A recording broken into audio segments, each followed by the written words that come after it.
केटा हो के गरिरहेछौ लाठी बोकेर?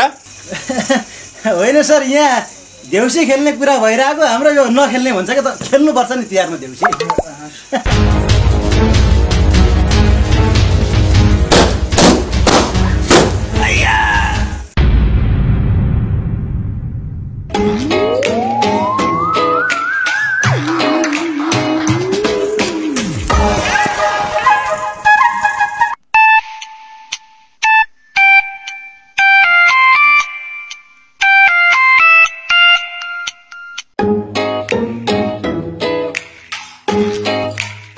बुढी, यो पालि तिहारमा छुट्टी मिल्छ होला नि त हजुर? खै बुढी,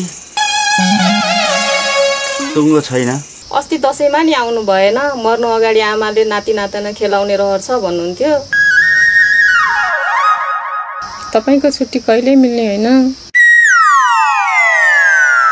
छुट्टी होइन बुढी, अब राजीनामै दिएर घर आए पनि केही काम छैन।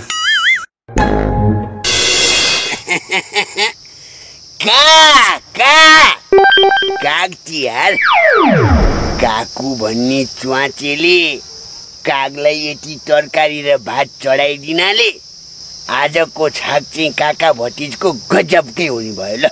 अब कटेजमा लगेर मारी खानी हो, होइन?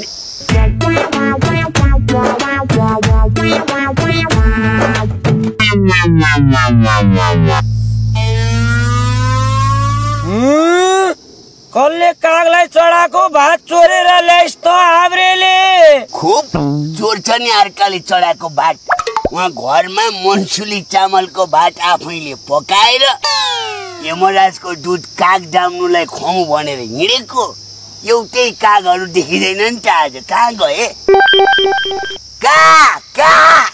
ए पाणे, नौनी घर तँ छेउमा गइस् भने त बागमतीलाई पनि गनाउँछ।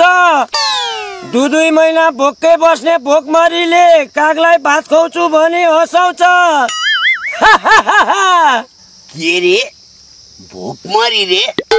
हे लिसन लिसन, एकैछिन सुन मेरो भाषण, एकैछिन सुन मेरो भाषण।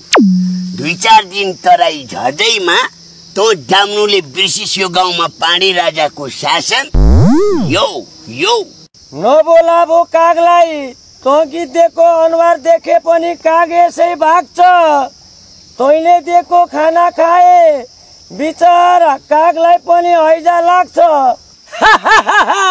तेरो तिहार भोलि हो जाम्ना, नगर आजै भाउ भाउ। लिसन लिसन, तेरो तिहार भोलि हो जाम्ना, नगर आजै भाउ भाउ। यो भातले काग जाम्नुलाई हैजा लागे, तै कुकुरलाई खुवाऊ।